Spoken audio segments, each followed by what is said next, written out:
Rising concerns over affordability have prompted a strong response by Nigerians to a new hike by telecom operators, as discussions between the Nigerian Communications Commission (NCC) and telecom operators remain deadlocked.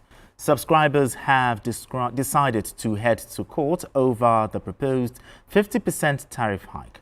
The National Association of Telecommunications Subscribers declared its intention to go to court, citing failure of NCC to address its demand for a reduction of the tariff hike to a more acceptable 10%. Asuko, the National Association of Telecommunications Subscribers is set to initiate legal proceedings against telecoms regulator. What's your response to this? No, I think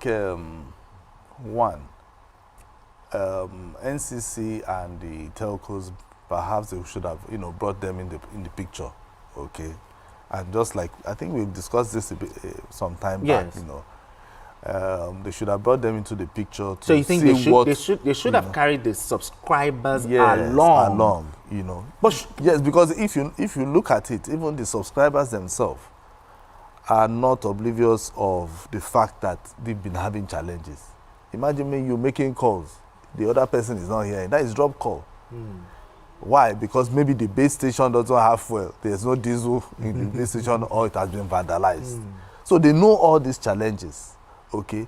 So, and then, two, not that they should have called them to say, okay, fine, 100, because they started with 100%, until NCC decided, oh, it has to be 50%. Maybe they should have started with something smaller. You think perhaps maybe in phases? 5, yeah, in phases, and say, okay, in the next 1 year, let's start with 5%, let's start with 10%, and then from there, eventually they will get to that 50%. Perhaps maybe things would have been better in the next 1 year. Maybe diesel, the cost of the operation could have dropped, because right now, at 50%, so many things will be affected.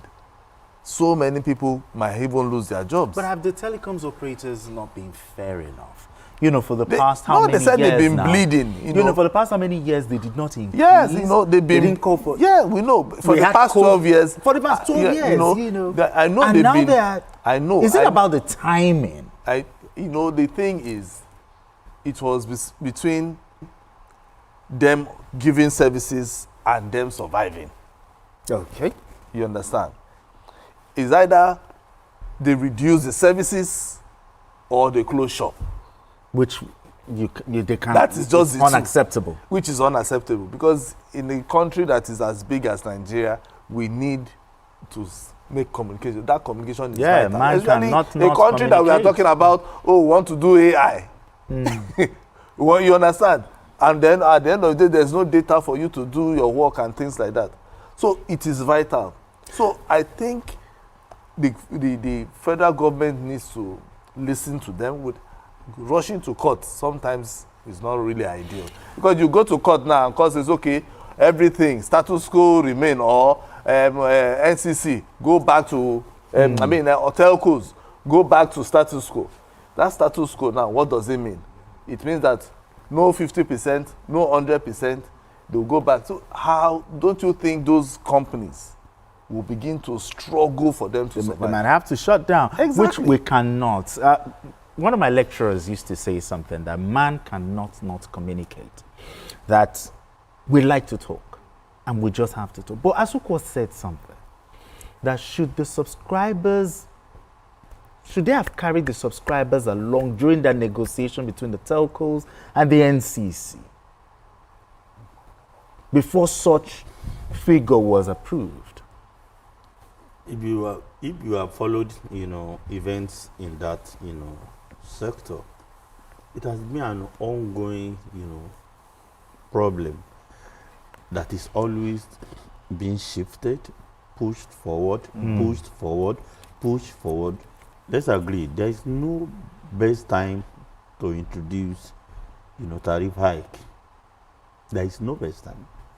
Then you need to understand, I use, telco services as well. You need to understand that of all the privatization we've done over the last 20-something years, That's probably the only one we have got right, and we must never allow it to, crumble, all in the name of.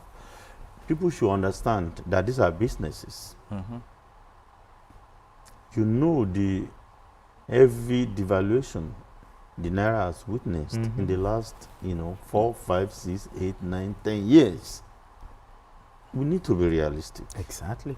Nigerians, because sometimes when you argue from emotions, it's like, let's be realistic.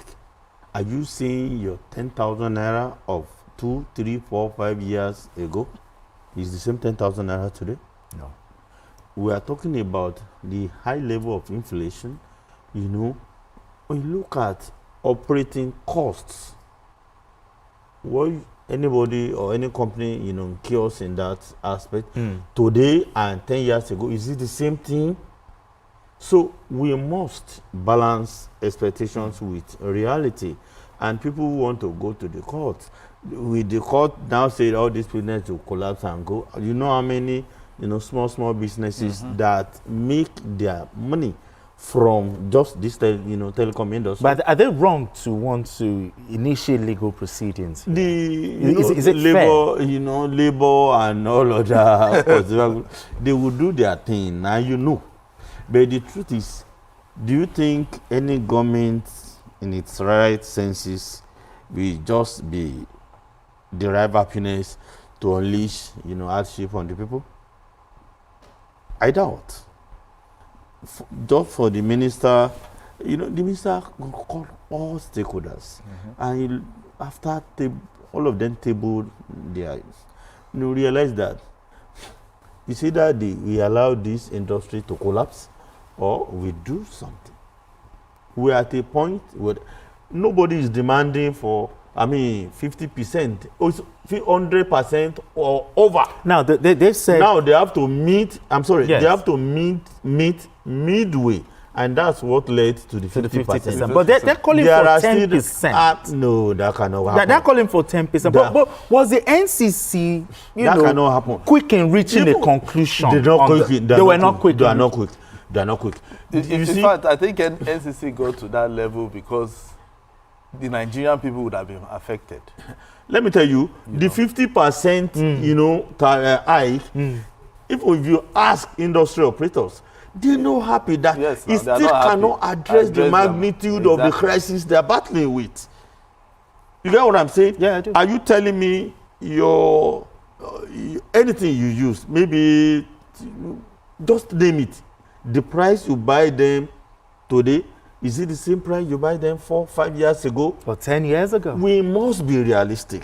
And unless we must love our country. We are not happy that the price is being jacked up, but it is in the interest of that sector and by extension ourselves. 50% from, I think a call now is a mini call now is 100 from 12 naira to 16, I think to 16, 18. Is it 18 naira to 15 naira now? 15 naira. No, has it been affected? No, not yet. So by the time they do it, it will be like 18 naira. You get what I'm saying? What I think we should be demanding, one, will this lead to improvement in services? That is it. And how do we ensure we get that? I think the NCC should be the one to hold them to account. This kind of thing, like the Americans do, anything like this, they call it a deal. If I'm going to do this, what am I getting? So you strike a deal and find a way to monitor that you are not, shortchanged. Then two, some people suggested the idea of all these telcos going to the IPOs. Yes. You understand me? Yeah, Nigerian exchange. The IPO. Through the IPO, initial that public may also offer. not solve all of the problem, but it will certainly solve some of the problems. Recapitalization. They need to expand their services, they need to upgrade their infrastructure and so many things. And if they rely solely on increasing tariffs, it will be counterproductive. Do you think let's use a multi-pronged approach to solve the problems. Now we know that they are very, very important because once they shut down, God knows what will happen.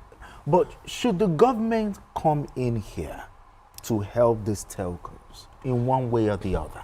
It could be in the area of tax. It could be in the area just one thing, just to. No, I think government so that they can breathe. I know government actually gave them tax waiver some years back. You see, but they can still do the same thing, depending on based on the equipment they are bringing in. They can give them exactly tax. for importation. There are major problems, really.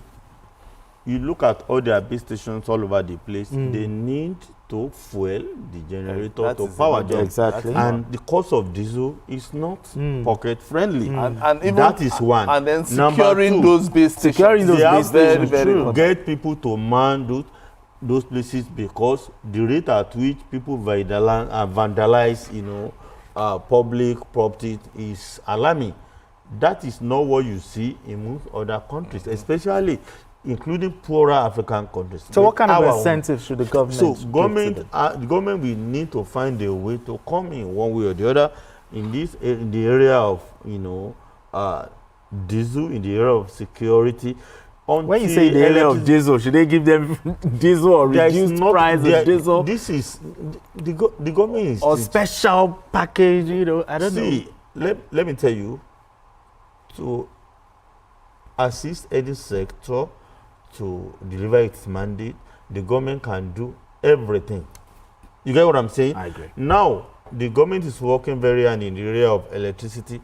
They should double their efforts to make sure, because when you have constant electricity, that would be a large chunk of operating costs taking off them. Exactly. You get what I'm saying? I get you. Then in the area of security, it's only government that can make that happen. When you have to employ people to man your all over, thousands and millions all over the country. That also imposes a lot of burden on them. There's a lot. There are so many ways government can come in. All right, it's a fine place to leave it, gentlemen. Particularly Yusuf. Thank you so much. Appreciate you as always. Thank you so much. Azuko James. Thank you so much. I appreciate you so much. Thank you so much for coming on the show. And that's it on Journalist Hangout today. Join us tomorrow for another episode of the program. You can watch the repeat broadcast of this episode tonight at 11. Join us on Sunday from 1:30 to 3:30 p.m. for Journalist Hangout on Sunday. We are on YouTube at youtube.com/TVC News Nigeria. I am Benga Oreshegun. Bye for now, and God bless Nigeria.